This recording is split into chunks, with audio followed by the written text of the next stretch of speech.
Yeah. Okay. Yeah, I was just wondering because I I posted it a little bit later, but yeah, I'm down for that. Okay. Unfortunately, I still have not had the chance to figure out what's going on with my Zoom, so I'll just have to take us to pages and we can kind of talk it up from there. Okay, so I am looking at page 126.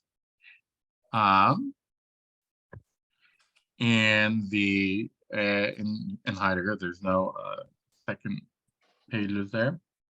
And I'm looking at the second paragraph, or the third paragraph, the second complete paragraph on the page. But we also necessarily have a pure apprehending system. So this is in part A of the pure synthesis as pure apprehension. But we also necessarily have a pure apprehending synthesis, because without it, there is no way we could have the representation of time, i.e. this pure intuition. The pure apprehending synthesis does not first take place within the horizon of time, but instead it first forms precisely the like of the now and the sequence of nows. Pure intuition is original receptivity, i.e. a taking in stride of what it is taking in stride lets come forth from out of itself. Its offering is one which produces what the pure intuiting offering produces is the immediate look of the now as such, i.e. always the look of the actual as present.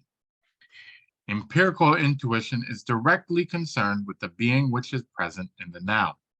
The pure apprehending synthesis, however, is concerned with the now, with the present itself, so that indeed this intuiting concern with in itself forms that with which it is concerned.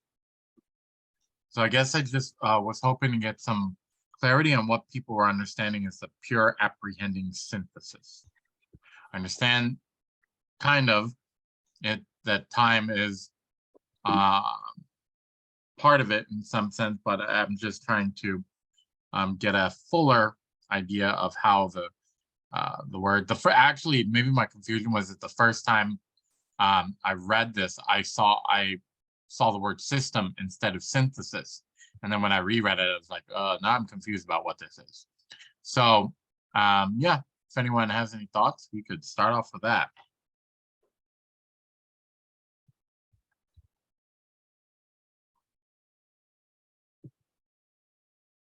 Okay. Well, yeah, go for it. I'm not sure if I want to talk, but in some sense it differs from Kant in the sense that for Kant this happens later on, because for Kant I should say the conceptual mind takes the intuition and only then transfer it and posit it back into nature or the object or whatever. But Heidegger seems to think that there's a front end to this, which means that he's more connected to receiving the information first, and then there's something that's happening there in synthesis. And I thought about this, and it seems like what was the word that he used? I forgot the word. So there seems to be an ability, the uncanny ability for Dasein to be connected to, in a sense, to being on one level. I mean, it never really connects to being, but it's uncanny in its relationship to unfolding into beings in the world. Not what being, but beings in the world. So I think that uncanny ability, I don't think Kant mentions that uncanny ability, the uncanniness. So I think that it happens in the front end. I think the the rest of it happens kind of like Kant. It takes into and then conceptualize it and reposit it back into nature. But Kant, I don't think, pay as much attention to the front end connection of receiving the information in a way that is connected. It just received, just the phenomenon, and that's it. That's the way I saw it. Yeah, go for it, James.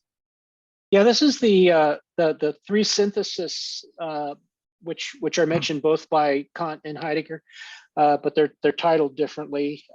In Kant, it's apprehension, reproduction, and recognition. So Heidegger's talking about the first synthesis now, which is intuition. So it does relate to the senses and it relates to time. So he's talking about the time and how he says it doesn't take place in the horizon of time because it first forms precisely the like of the now and the sequence of now. So that's really interesting, which is what Kant talks about. And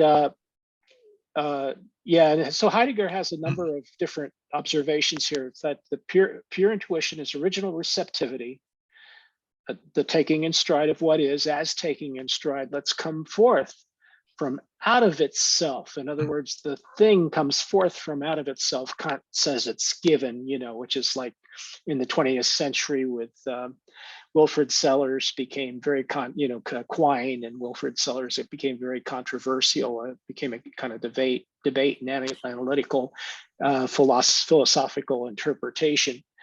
But so Heidegger knows, that this has to be redefined and represented, and it's a so he says the look is the look of the actual present as such. So it's kind of like the apprehension is the synthesis in time, and it can involve the he talks about reproduction, which is section. So this is sort of like the first stage of of synthesis, the first type. Thank you, James. Phil? Yeah, I don't know if I want to jump the gun, but I got from this whole section, I mean, beyond this, that the argument is really about what time is. I think Kant essentially want time to be a kind of thing that reflects the idea of eternity, something that's permanent. And Heidegger seemed to want time to be existential. In other words, he's more concerned with time as a manifestation of temporality. In fact, at the end, I said, being and time is not being in time, but being and time. How does being coexist with time, and how does Dasein act in relationship to that? And I think because whereas Kant sort of leaves that as the beyond the phenomenal, it's in the noumena, and I think Heidegger brings it into earth, and even though neither of them really, in a sense, connect with time, but temporality is actually the manifestation of time. And so therefore, I'd say, it should be called Being and Time, and there should be a subtitle, like Dasein's relationship with temporality. I think that's the big argument, is like, how does one relate to time, in a sense, because he manifested that in temporality, time exists in relationship to the psychological state of memory from the past to the present now to the future that you project into the future and an anticipation of the future, and that's where the uncanniness plays a role in relationship to being in that sense. James? Yeah, that's come up before in Being in Time. You know, the idea of like harping on the idea of the horizon of time, and that's exactly what Heidegger says that this isn't. That the pure apprehending synthesis does not take place within the horizon in time, but it has to do with the concept of the present, and the pure intuition being a receptivity of intuition. So but he has several really positive comments, like it's an offering, not a giving, right? Which it produces pure intuiting, which gives a look, forming as giving a look, producing, forming as creating. So this the apprehending synthesis is the and it's actually the active faculty is involved is the transcendental, in the sense that it is time forming. It's the transcendental power of the imagination, which comes in the last paragraph on this page. Yeah. So then, if it's not within the horizon of time, so then it's not kind of like what you were saying.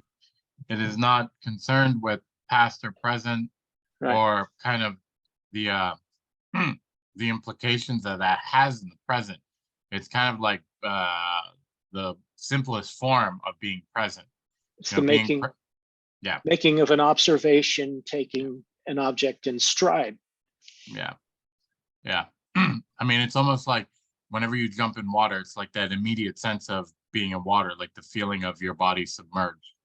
I wonder if that's the way of thinking of it. Yeah? No? I don't know. That sounds pretty metaphysical to me. Okay. Brent, did you want to get in there, or should we move on to the reproduction one? No, well, yeah, I mean, I just, what I sort of focused in on right here was that the paragraph where he says that, I believe he says that time gives the look of the now, and yet gives the look of the now, but it is from our experience of various nows that we go through all the time, that we, in a way, come to see that which time gives. It gives the pure a priori synthetic intuition. It seems to me that throughout Critique of Pure Reason, Kant is seeking to find a pure a priori synthetic intuition. It's perhaps I'm wrong on this, but in his confrontation with David Hume said there is no a priori synthetic intuition. But I believe that it's Kant's position that, look, if there is no a priori synthetic intuition, then experience is just not possible. And so that right there is his refutation of David Hume. So his entire book is seeking to center in on this pure synthetic intuition, which in the end, he says, is time, that which gives. Anyway, that's it. Yeah. Okay. Skipping to the next page. Bottom of 127, the last sentence, and then going to the following one. But this says, the pure power of imagination with regard to this mode of synthesis is time forming. It can be called. Which paragraph are you in? So on page 127, the first page of pure synthesis of pure reproduction, the last paragraph, the one that begins with but is pure reproduction then a productive reproducing? Yeah. I'm at the very end of that. Okay, thank you. So the pure power of imagination with regard to this mode of synthesis is time forming. It can be called pure reproduction, not because it attends to a being which is gone, nor because it attends to it as something experienced earlier. Rather, it can be called pure imitation to the extent that it opens up in general the horizon of the possible attending to the having beenness, and so it forms this after as such. It's time forming can be So, and he's talking about this aspect of production, or reproducing. I'm kind of curious how a pure imitation is different from something that it says in the line before. Not because it attends to a being which is gone, nor because it attends to it as something experienced earlier. How is an imitation any different from like a reproduction of something that happened earlier? I don't understand how that it's very different. Well, the key is the sentence, pure synthesis in the mode of reproduction forms having beenness. So Gewissenheit as such. So this says, yeah, so the having beenness is the fact that we know, or it's like deja vu. We know that the thing, we already saw this thing, right? This is the this is the synthesis of reproduction in Kant, and so it's the second type, and it's when you have an example to that is immediately available for comparison. It could be in the short-term memory, or you know, to use modern brain science, you could say it's in the short-term memory, but you could also say that it's been recalled. As soon as, like, in other words, as soon as you see something, an old friend, for example, you recognize him and you like rush and give him a hug and everything. You feel, you know, excited. You feel the excitement of that image, and that's because of reproduction. So that's what's being discussed, and the pure reproduction. So it's time form. In other words, time. Heidegger says you're creating it in time. I'm beginning to realize this is more, you know, it's true. This is more about Heidegger than it is about Kant, you know, but it is telling the Kant story in a way that's going to be very productive, I think, for us and for Heidegger. And it's so the reproduction is it's also a view of Kant, which is extremely fruitful. I've learned so much from this about the contents of the critique.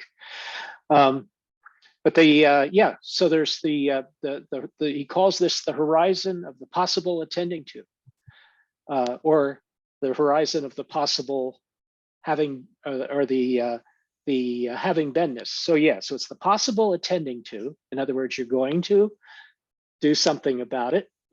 Like, in other words, give your old friend a hug, or you're going to realizing that you're seeing from your previous synthesis, you're going to realize that you have something that maybe is moving towards you, or presents an opportunity, or presents a danger, and so on. So there's the possible attending to about these things,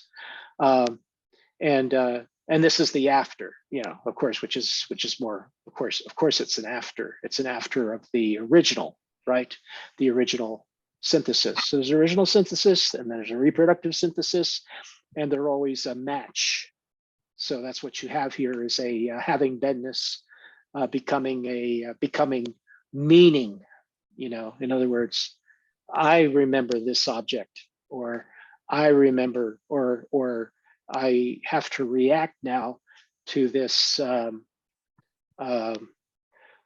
possible attending to that is presenting itself to me. Thank you.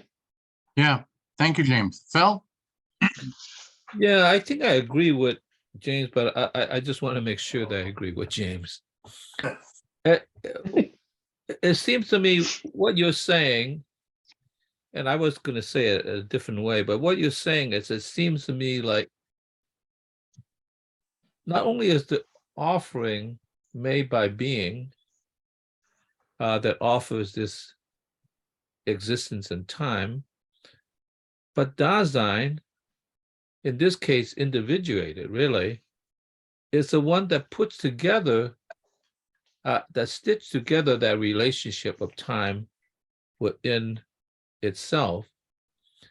It is not a mechanical process of one thing after another, and therefore you have a series of things and they're connected just simply by leaping from one thing to the other, but it's really connected to a kind of like internal state that allows, I would say, creativity to connect the psychological conditions or the perceptual conditions of the offering of time, if you want to put it that way. So in some sense, it is really in some ways an interactive relationship.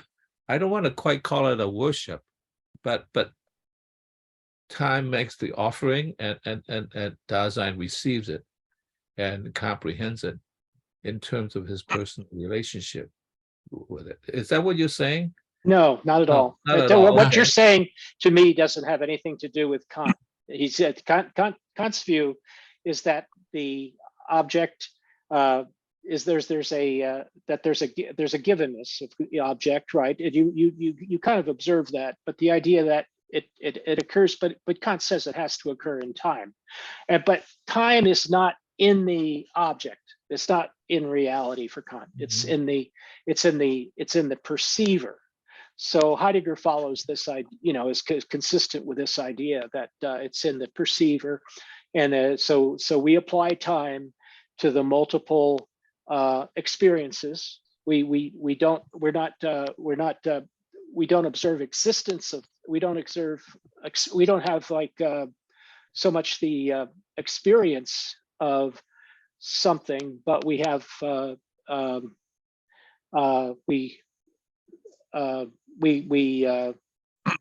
existence. We experience it. So we experience the thing, and Kant says it's a reproduction of something that was in us before. So here Heidegger is really talking about Kant's idea, and so the important thing to remember is that for Kant, the time is subjective. We record something as we record a synthesis in experience that becomes part of understanding, and then we have which he calls apprehension, and then secondly we have another a relating of the apprehension to a second experience, and that's called reproduction. So, and of course, this can be like a movie. This is the movie, right? When you start to think, I think when I was a kid, I used to think, oh yeah, my thinking is a lot like a movie, right? Did you ever have that happen to you, Phil? You realize that because my brother was really into movie making. So I had an older brother who was really into movie making.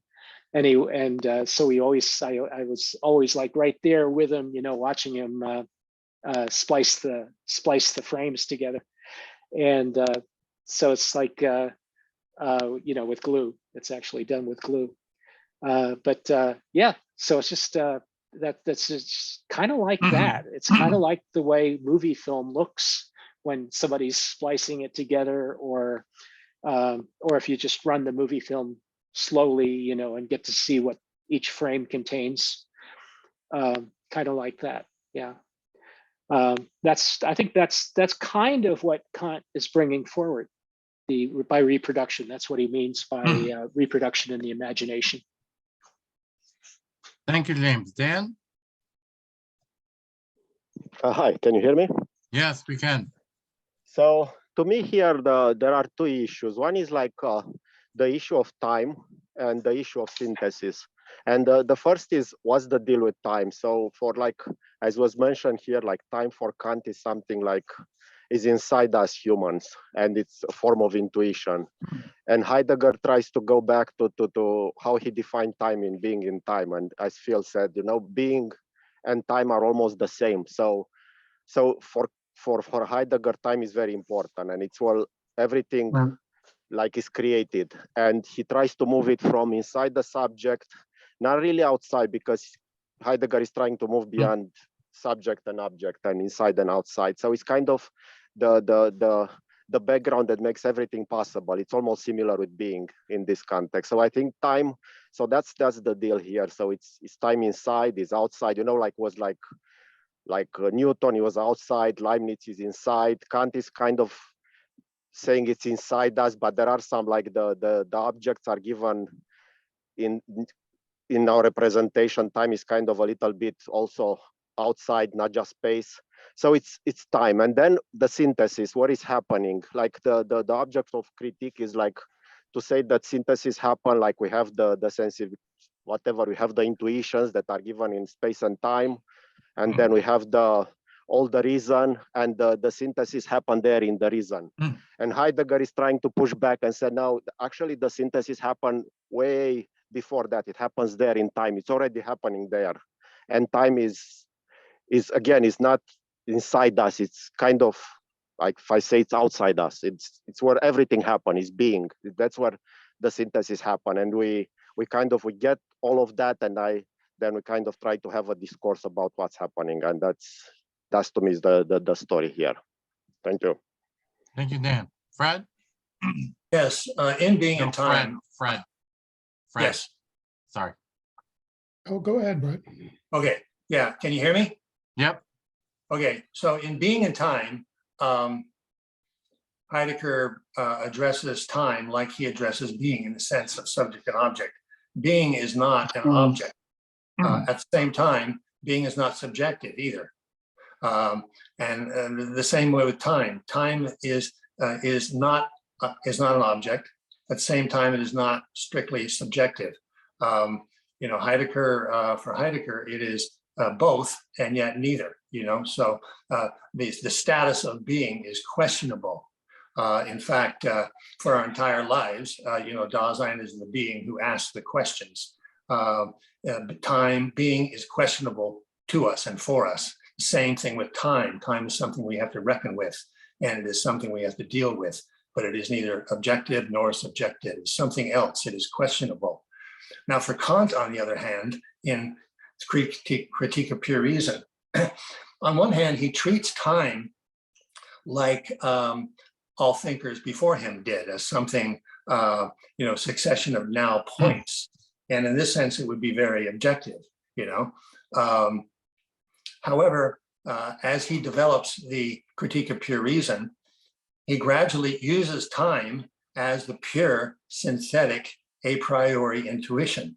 Because without that, without something being given, experience is just not possible.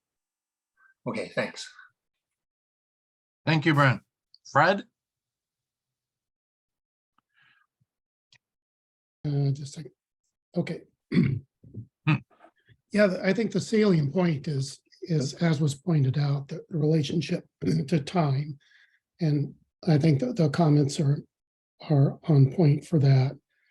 And I think it's a little confused in that Heidegger, as most people would, take these these explanations of synthesis in Kant as sequential in time because they're sequential in presentation, which is certainly understandable, but I don't think that corresponds with what Kant is trying to develop in his A edition, one of the reasons the A edition is so faulty is that he explains it somewhat circumlocutory explanation of these syntheses, and that they're effectively contained in each other. So he first talks about the synthesis of apprehension. Then he effectively says that in order to have that apprehension, we need synthesis reproduction. And he talks about that. And then he says, in order to have a synthesis of reproduction, we first need a synthesis of recognition.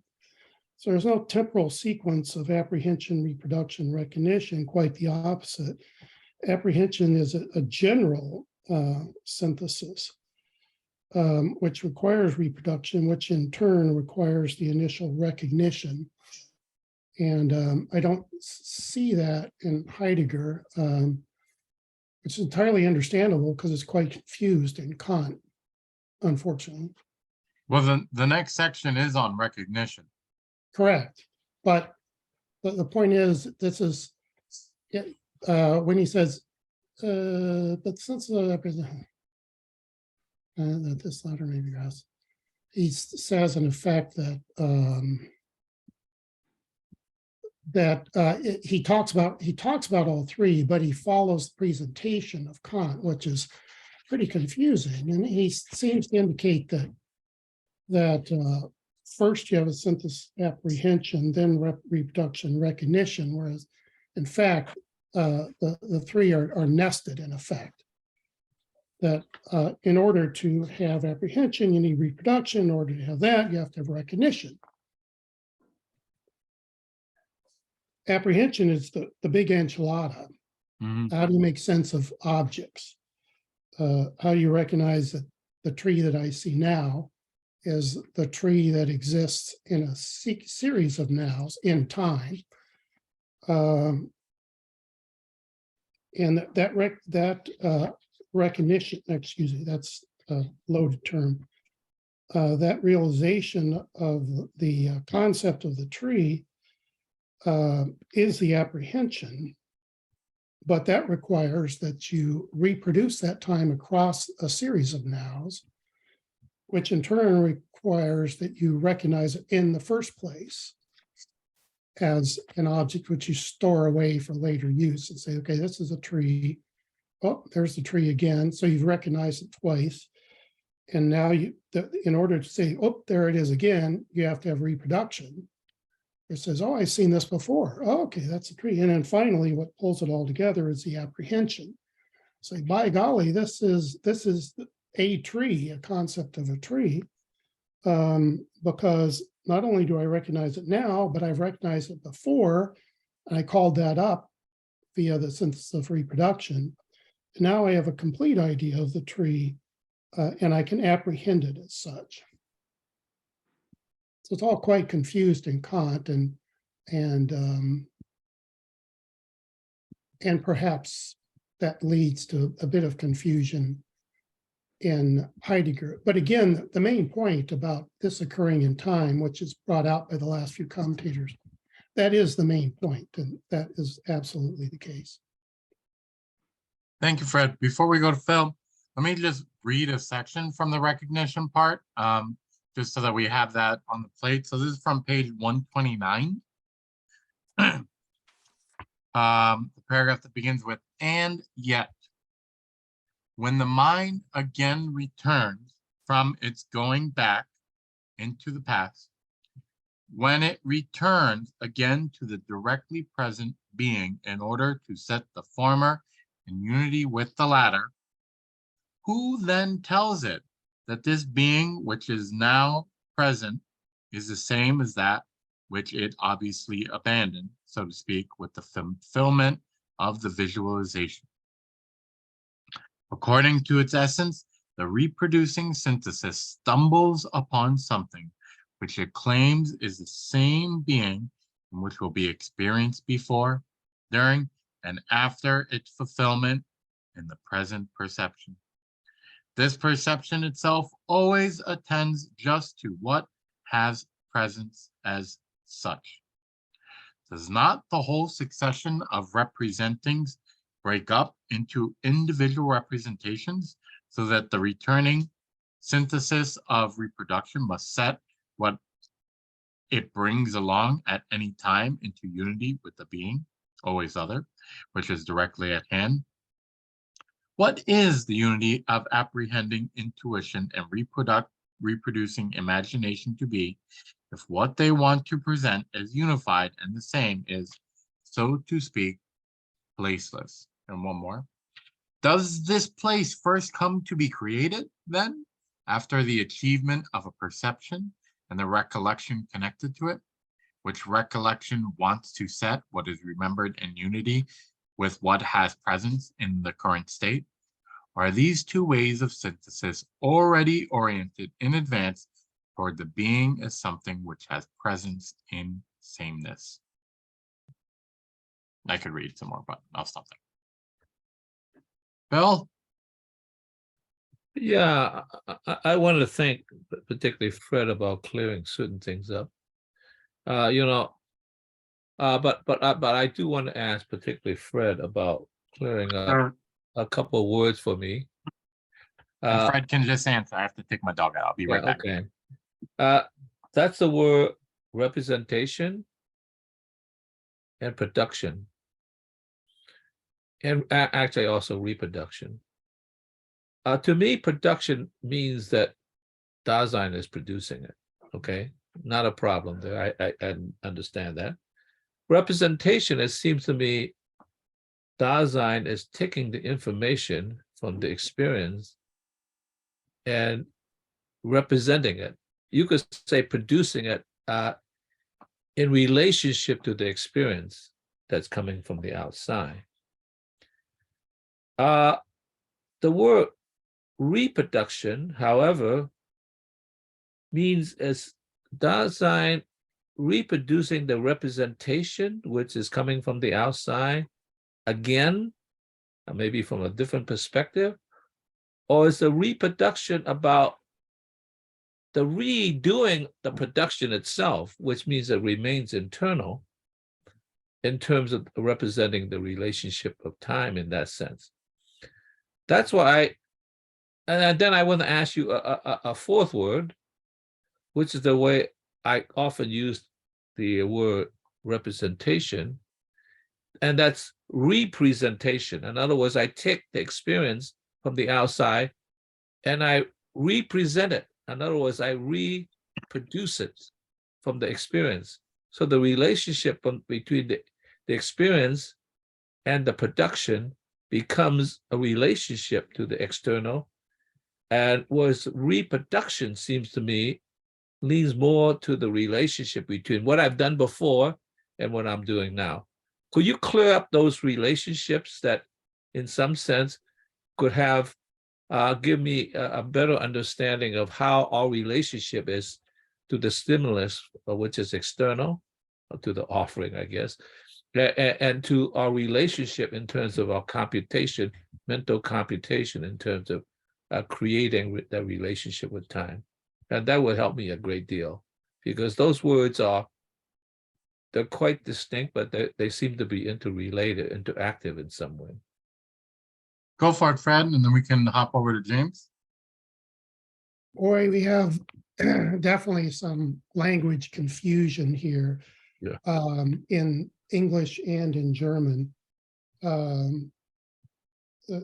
Representation, really think of it just as appearance, that which presents itself to direct intuition. That's representation. Now, in English, the fact that it has the prefix re, would almost say that it happens again. And so it has sort of a connotation that it was presented at one point and now it's presented again. Yeah. And that's just a confusion of the English language, but the representation is kind of an immediate perception in an appearance. So you can think reproduction implies a production, right? So the production, it originally is synthesized, and then the reproduction brings that up again and compares it to another production. So again, there's a kind of a puzzling aspect of that in language, but that's essentially the idea. It happens in time. So first, aha, it hits me in the face that here's a tree, here's an object, and I form I use my sensibility to form an impression of that tree, and object in a generic sense here. That object is complex, has branches, roots, and so forth, but I have a representation of that complex thing in my mind in time. And now I want to make sense of it. Well, I've seen that again. How do I know I've seen it again? Because I reproduce it. So it was originally produced at one point, and now I reproduce it, recall it again into consciousness. And that allows me to apprehend it as a manifold, as this tree, which has existed in time and is complex, has aspects of it like a root and branch and so forth, that I can apprehend as a manifold. And that's the apprehension. That's my interpretation. And I'd like to hear what others have to say, because again, I find it pretty confusing in Kant. And that's one of the reasons why I, as well as Emmanuel himself, think it needed to be reworked and clarified in the B version of the critique. Well, thank you. That helps me to at least think about it again. So I'll rethink it. I'm using the "we" again. So thank you. Go for it, James. Yeah, I think Heidegger's right on here in saying the whole succession of representings break up into individual representations so that the returning synthesis, which is the repetitive, it means, I think is what he's talking about here, synthesis of reproduction, must set what it brings along at any time into unity.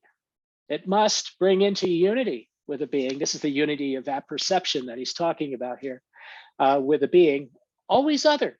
There's always, two different beings involved, and the one that's a perception, and another one which is the subject, which I think a couple of the speakers were talking about. The idea of subject can be very important, but you don't necessarily. You can also use consciousness. Kant talks about consciousness in the A edition, which is directly at hand in regards to this. So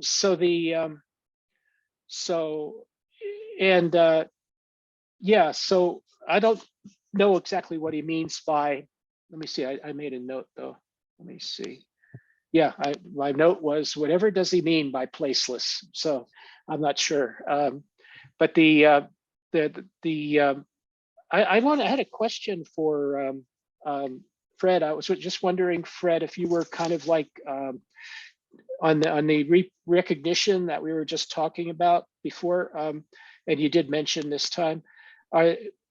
Did you see any value in Heidegger's notion of possible attending to, and having beenness, adding those concepts into Kant's account, because those are kind of like strictly Heidegger, and I thought they were brilliant. Possible attending to, yeah. So I was just wondering, did that have any effect on you, or? Yeah, I think that was a very good of Heidegger to do that. In a way, he's explicating the confused exposition that Kant had in the A edition, and adding his own concepts, which I think clarify to some extent, as long as you take it in the context of of Heideggerian terms, and in particular the relationship to time and the like. But I definitely liked what I found it helpful, the way Heidegger construed it. It's his interpretation. In a way, it's an improvement on the original Kant exposition, with the benefit of a century or so of thought behind it, and in the context of Heidegger's terms. Mm. And I don't think there's anything wrong in that. As I said before, this is Heidegger using Kant's critique, in particular the A edition, as a springboard to clarify his own thoughts. So there's nothing at all wrong with that. Yeah, yeah. And he's about to, I think Kant is actually, when we talk about the third synthesis, the synthesis of this one. Recognition. The recognition. Recognition. Yeah, that's where, of course, categories get to be applied, and there's a conscientiousness of how this gets to be done. So I guess this. So he says this is placeless. In other words, this is something that doesn't. If they are going to be unified, okay. So he's saying if apprehending intuition and the reproducing imagination are going to be unified in their presentation, is that a placeless presentation? So I guess that's his intention here, is to say, well, we are going to unify recognition, and we're gonna unify intuition with imagination, and this process of reproduction in time. And so aren't we sort of creating a placeless kind of intuition, or we're creating a new kind of placeless cognition? The cognition is placeless. This is what Kant calls this cognition at this point. So I think that's probably what Heidegger means. It's going to become, in a way, more abstract. By being placeless, you're making something more abstract. Yeah. So placeless, we mean by here, are we to understand delocalized? I don't know where placeless occurs. I don't see that. You're turning it into a concept. It's at the bottom of page 129. That's what we were reading, right? Yeah. Yeah. The very last word on 129. Placeless. Oh, there we go. The last Yeah, word. that puzzled me, and I think I just got it. He means abstract. He means more. He's taking the recognition, the sequence of recognitions, and the reproducing imagination, and unifying them in the process, the application of categories and to concepts, and conceptual categories. And he's going to this is going to become in a sense something more abstract. So I think that's what it means. Yes, and this is where I would think that the categories start coming into play here. So, okay, I get it now.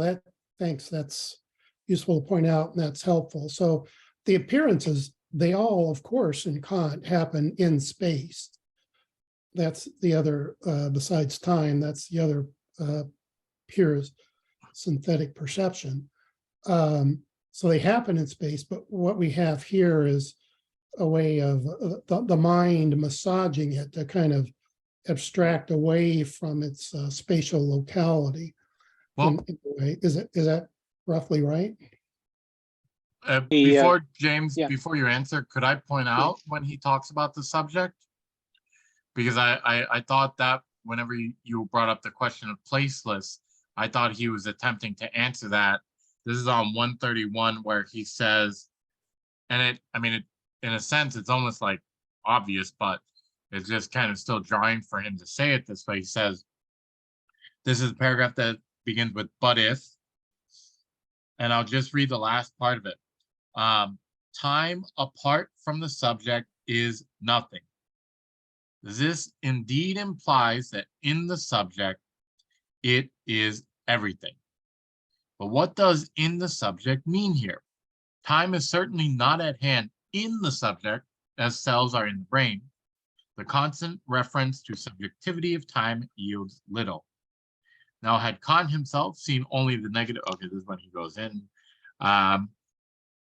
Okay, I think because he just asked like 25 questions after that. So yeah, I just wanted to bring in the subject part because that's what 34 gets into. And like to be honest, I feel like 34 has been the very first part that to me has like, I can understand why this book might have been part of Division 3. Nothing else so far has made any sense to me why he would have gone down like 200 pages of this in Being and Time. But yeah, I just want James, before you answer Fred, or we could go to Brent, it doesn't matter to me at least, sorry Brent. But for the time part, I just want to bring up the fact that he says, you know, it's not that it's in the subject, it is everything. Brent, can I just? Yeah, go ahead. I mean, real briefly, I just don't have anything urgent to say right now, so go ahead, Fred. I just wanted to point out that I didn't note that, and I thought that actually was odd. It certainly seems to me logically inconsistent. Say that time apart from the subject is nothing. This indeed implies that in the subject it is everything. That's just not logically consistent. For example, we could say that wheels apart from the vehicle are nothing. They don't serve any function. This implies that in the car, the wheels are everything, which is absurd. So logically, that doesn't follow unless you kind of twist it around into some other. It's pithy, in other words, pithy, but not very clear. I think aesthetically, some people might appreciate it, but Right. wheels on a Right. car are everything. Yeah, they don't want to see cars. Matter of fact, it's disturbing to see a picture of a car in the desert, a painting of a car in the desert with no wheels. That's Salvador Dali. Yeah, that's his stuff. Sorry, Brent, go ahead. Yeah. Oh, yeah. I just in regards to the time not being in, but at the same time not being out of the subject. Heidegger in the opening pages of Being and Time spends a great deal of time talking about the word in, being in, the way he talks about being in the world and what does being in mean. And of course, he means it neither in a spatial nor a metaphysical sense. And what is this particular region of being in? And well, that's the whole question of the meaning of being. It also has to do with the fact that Dasein is the being who asked that question. It's not an easy thing, and that's all I got for now. Can I say something about that? Yeah, Brett? go for it. I think my personal feeling is that Heidegger is interested in the relationship of Dasein to being. So he's interested in Dasein and beings. That's why he loves the word ontology so much. It's not just the being of Dasein, but he's interested in the ontology of the world. So in describing the ontology of Dasein's world. So it's the relationship with beings that is not ever really completely dispatched in the book. We always have Dasein in relationship with beings, whether they're beings alongside interworldly beings, beings at hand. So that's all. Being.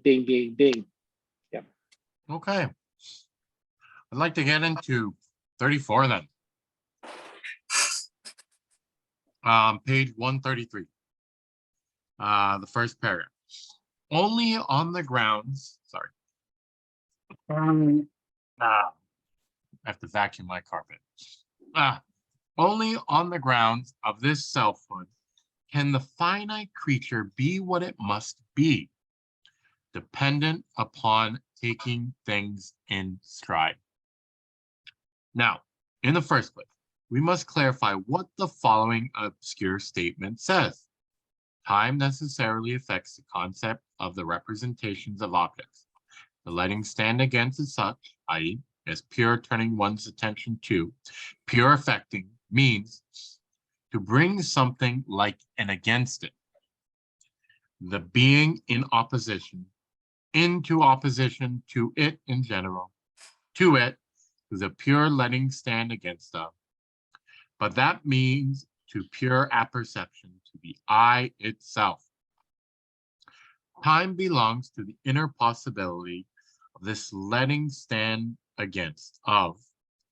As pure self-affection, it forms in an original way the finite selfhood, so that the self can be something like self-conscious.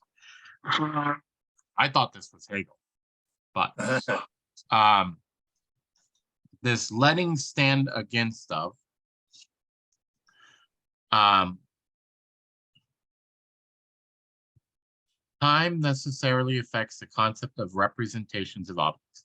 The letting stand against as such is pure turning one's attention to, pure affecting mean to bring something like and against it, the being in opposition. So is time, it seems like he's saying that time is doing this in some way. Is it because time brings being into that like pure apprehending synthesis? Is that why? Is he saying like time brings us into this pure apprehending synthesis between recognizing something that involves pulling from it and then bringing that thing that we pull from somewhere else and mixing it with whatever's happening now in front of us in the pure intuition? I feel like I'm just saying a bunch of jargony words, but that somehow time, when this pure intuiting of things in front of us happens, that the time, all those things that are in front of us, we're understanding it as a negative, as something against us. And time does that, which like seems, I mean, again, I said at the beginning and many times, I don't understand Kant a lot, but it seemed like space and time were the kind of big things for him. This seems to say that time is the only thing. That time is what, since it brings us against things, that's where everything comes from. But James? Yeah, well, he starts out this paragraph with, I think it's this paragraph. He says, now in the first place, we must clarify what the following, what the obscure statement says. Time necessarily affects the concept of the representation of objects. So representations of objects or presentations of objects in my edition. So this is Pluhar. I got Pluhar, but this is what I agree with you, Brett, Garth. I think of space too when he talks about it. Things necessarily affecting concepts, and Brett was just talking about temporality. It is temporality. It's the idea that there's a existence out there of objects in time and space, and we're aware of that. And then the amazing thing is that Kant makes this claim that they're only within us. You know, when we always attribute timing to other kinds of creatures, you know, planets, stars, all that stuff. So we're always aware of other kinds of creatures that live in time, not just ourselves. We're aware of insects that whose whole life is basically guided by cycles. So lots of beings besides ourselves. But that's because of a modern kind of consciousness of biology. Not you can't critique Kant's outlook because of that. Kant is only interested in the finite being of Dasein. He's only interested in how reason comes into being. and in human beings, and that's where he's solidly he's keeping his laser focus there. So yeah, so this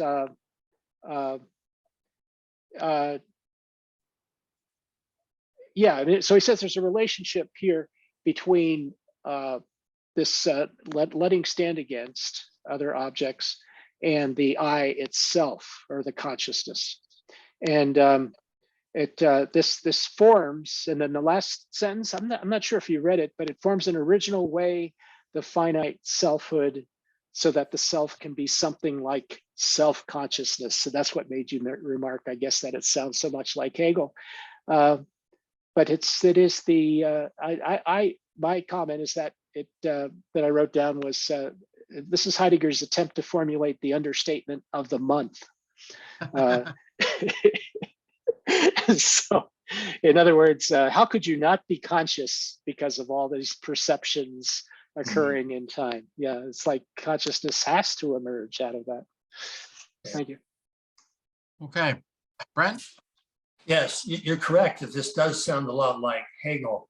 But the key difference between Hegel and Kant, at least in this particular matter, is that for Hegel, everything carries within itself its own negation. That there is this continual sort of yin and yang opposition in everything that happens. And that's where we get the opposition, and that's where we also get the Gegenstand, the up against, the opposition of objectivity. Kant doesn't have that type of radical, everything carrying the negation within itself. What he has instead is the sheer manifoldness and variety of intuition and experience. We're constantly being bombarded, not only by experiences and things in the world, but we are also being bombarded by concepts and categories through which to understand those intuitions. And this sort of like chaotic playground that's going on all the time is buried deep within the human soul, as Kant mentioned someplace. But it's quite different from the negation of Hegel. And that's it. Thank you. Okay. I'm fine with those. Oh, I mean, very next page. Paragraph that begins in this way. In this way, however, it is obvious at a glance that time as pure self-affection is not found in the mind, along with pure apperception. Rather, as the ground for the possibility of selfhood, time already lies within pure apperception, and so it first makes the mind into a mind. The pure finite self has in itself temporal character. However, if the I, pure reason, is essentially temporal, then it is precisely on the basis of this temporal character that the decisive determination which Kant gives of transcendental apperception first becomes understandable. Time and the I think no longer stand incompatibly and incomparably at odds. They are the same. With his laying of the ground for metaphysics and through the radicalism with which, for the first time, he transcendentally interpreted both time, always for itself, and the I think, always for itself, Kant brought both of them together in their original sameness, without, to be sure, expressly seeing this as such for himself. And then just to skip to the end of the next paragraph, time does not elapse.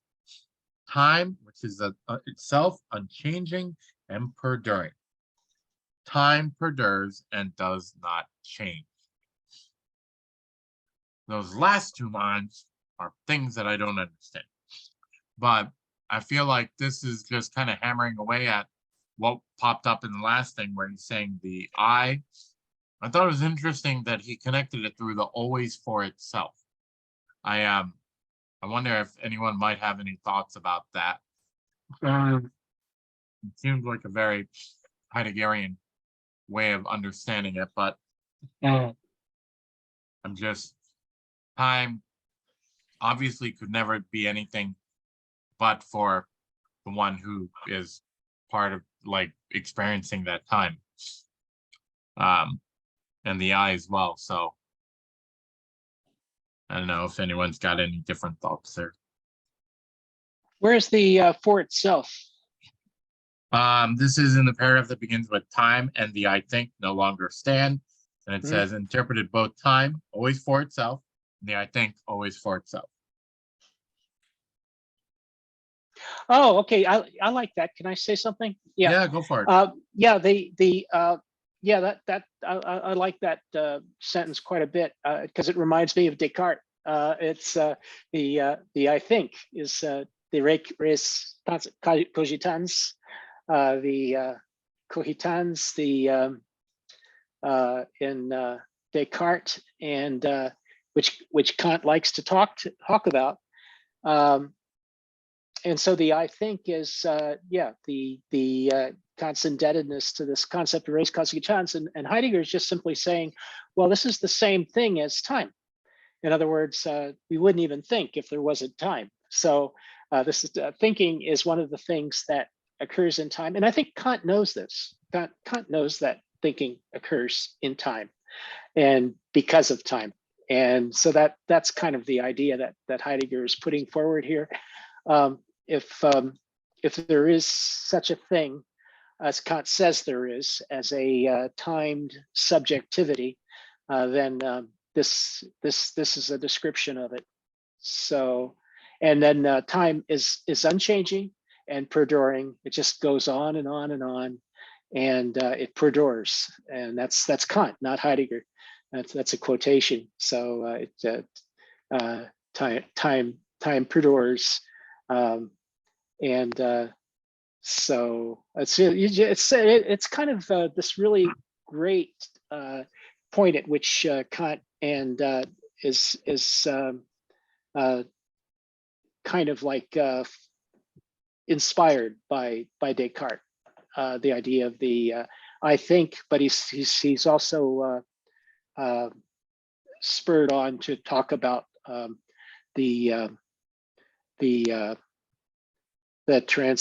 what actually makes the transcendence possible is the transcendental essence of the I, is the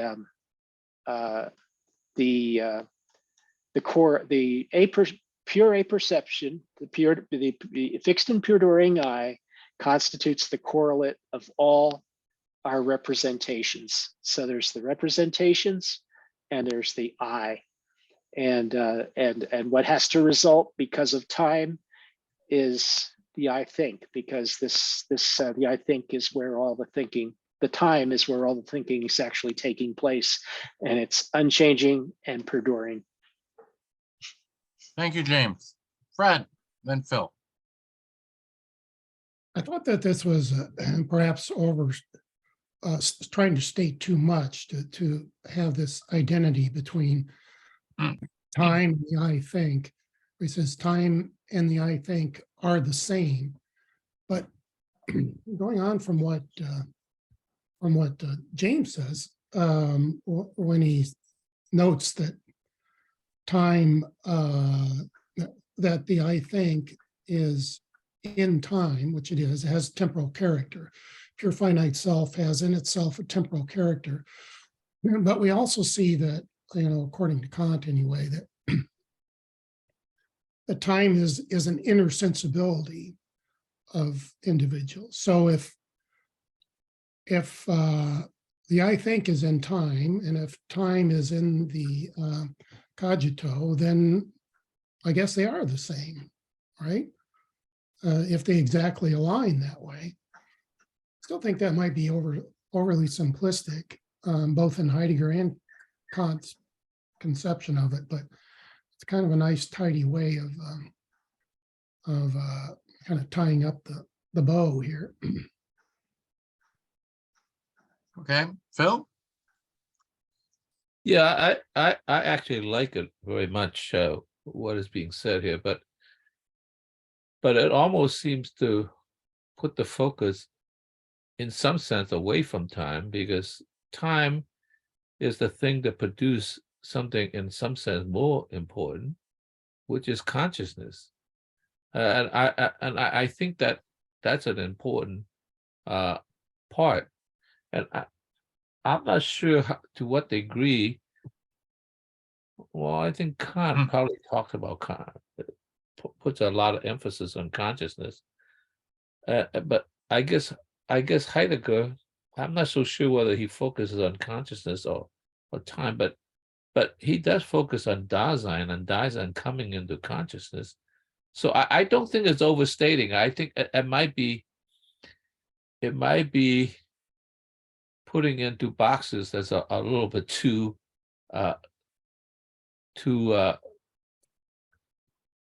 displace. But I think the important statement there is that consciousness itself arises out of standing next to, I would prefer bumping into things in time, and that leads, as James said, leads necessarily into consciousness. How could anything not develop consciousness when it's always like bumping into these things and it's like being aware of it? So it really developed this sort of like, I don't know if I call it a secondary effect, but something that it's kind of important. So thank you. I mean, I think that's, to me, that was very important. Thanks a lot. Okay, James Cook. Yeah, I was just going to read something in Kant, right at 107, A107, and the section on the synthesis of recognition of the concept. And I kind of like blocked off about this section. It's not extremely long. This original and transcendental condition is none other than the transcendental apperception. Now, there is in inner perception consciousness of oneself in terms of the determination of one's state. This consciousness of oneself is merely empirical and always mutable. It can give us no constant or enduring self in this flow of inner appearances. It is usually called inner sense or empirical apperception. So that I think that's what Fred was just referring to. That's the kind of like the whole quotation. So he's kind of like he's basically giving several different looks. Kant is such a good writer, right? He's giving several looks at the same kind of concept, the same concept, but giving two or three different verbal looks at the same concept in one short part of a paragraph. Grant? Yeah, I think that James is correct in saying that Kant likes Descartes. And at the same time, I think that possibly Descartes is the link, although not temporally, is the link between Kant and Heidegger. Because in the I think, Descartes says, I think, therefore I am. It's basically cogito ergo sum. So that the I think is our link to being, definitely, which it is for Heidegger. And Heidegger says that it's not so much I think, therefore I am, but rather I am. Cogito est sum. Yeah, right. Exactly. And, what's interesting about this is that for Descartes, Descartes wants to have a solid rock of certainty in order to establish knowledge, but it's interesting, the only way he can get to this point is by subjecting everything to a radical doubt, so there is a radical annihilation in the beginning of Descartes, where he takes everything into question and doubts everything, even doubts his own existence. And that's what he has to do in order to get to the absolute certainty of knowledge. But Descartes spends most of his time in these epistemological labyrinths, whereas for Heidegger, and beginning with Kant, there is less there. In Kant, there's a gradual movement away from epistemology into ontology. And of course, with Heidegger, it begins with ontology. Anyway, that's all. Yeah, thank you, Brent. Well, just wanted to bring us to the very last part of the night.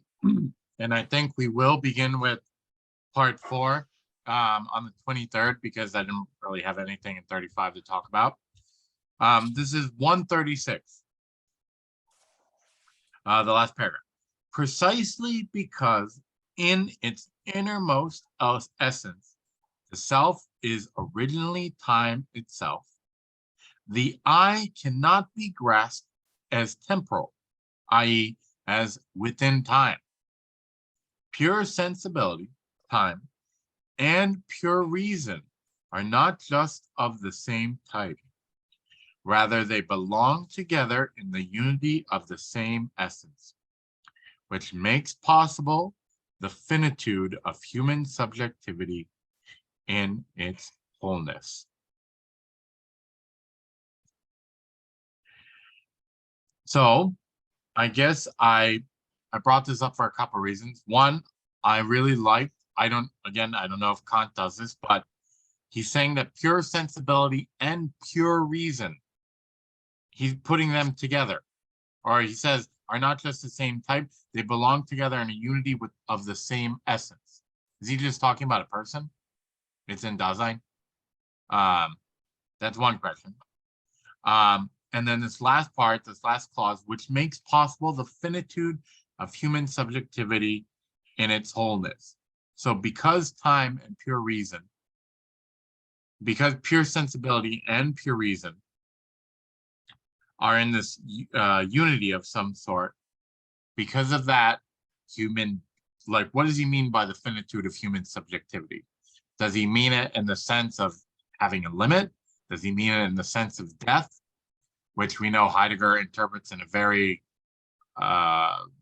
self-specific way? Like what exactly? First, it's very interesting, pure sensibility, pure reason. Does Kant also say they're part of the same unity? Is that unity just Dasein? 3, what does he mean by finitude? Yeah, Brent, and then James? Yeah, what brought this to clarity to me was where after Kant, after Heidegger is talking about Kant and asks about the 3 questions that the human being asks, and those are what is man, or another question was what can I do, what can I hope for, who am I, those questions like that. They forgive me, but I just lost my train of thought. So just go to another guy and I'll come back to it. Okay, James, and then maybe we'll go back to Brent. Go for it. Just stay out of section 4. You'll be fine, Brent. No, I thought section 4 is so brilliant. It's just overwhelming. So anyway, this pure. I like sensibility, and pure sensibility is time, right? So pure sensibility and time and pure reason are not just the same type. They are the same type, but pure reason and pure reason, of course, is where Kant is Kant's starting point. He wants to critique conceptions of pure reason, and then so the same essence, of course, is Dasein, and it makes possible the finitude of human subjectivity in its wholeness, and so the finitude of the human subjectivity is Kant is basically Kant's conception. Heidegger's in Being in Time, Heidegger stays away from it quite a bit, but it's Kant's conception. So Heidegger, of course, is writing a book about the critique of pure reason. He plays along a lot. So the finitude of human subjectivity is the emphasis that Heidegger gives to human subjectivity, and it's not just death, not just time. It's in time because humans are in time, they are finite. They don't have absolute knowledge. They don't have absolute lifespan. They don't have absolute cognition. They occupy, just like every other kind of being, they occupy a particular place and a particular scope. So we're like models of finitude to Heidegger. But this is also called human subjectivity by Kant. And so this finitude of human subjectivity is also a wholeness and something that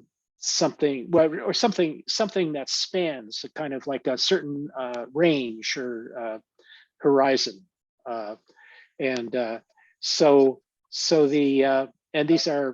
The fuel of this subjectivity, as explained by Kant, is pure sensibility and pure reason. And so that's the point he's making here. If we can actually see this, what's the title of this section? Self-affection. Yeah. You can see the temporal character of the self as this combination of the subjective combination of pure subjectivity, I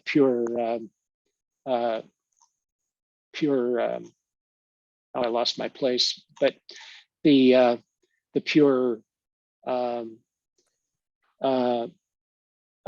sensibility and pure reason. So in other words, the wholeness, and this is Heidegger's concept, the wholeness of the finite self, the wholeness of the finite being. Great. Thank you, James. Phil? Yeah, I mean, I shouldn't be surprised. In fact, I'm not surprised how much this is about humanism. I mean, really, in other words, like you would not find that, like sensibility and mind are the same thing in, let's say, other species. So it's so human centric, and I'm not complaining, by the way. I like it because in some sense, in some way, it is not like the mind and even sensibility, I suppose. It is not transcendental. It is like bound in the human condition. I'm just sort of surprised how humanistic it was. You would have thought that Kant, perhaps in particular, was much more bound with ideas, but I like it. So that's interesting. It's a human perspective. So thank you. That really Thank you. nailed it for me. Unfortunately, there's no more time for comments. I have an engagement at 6. So I was pretty happy with tonight. I feel like we got through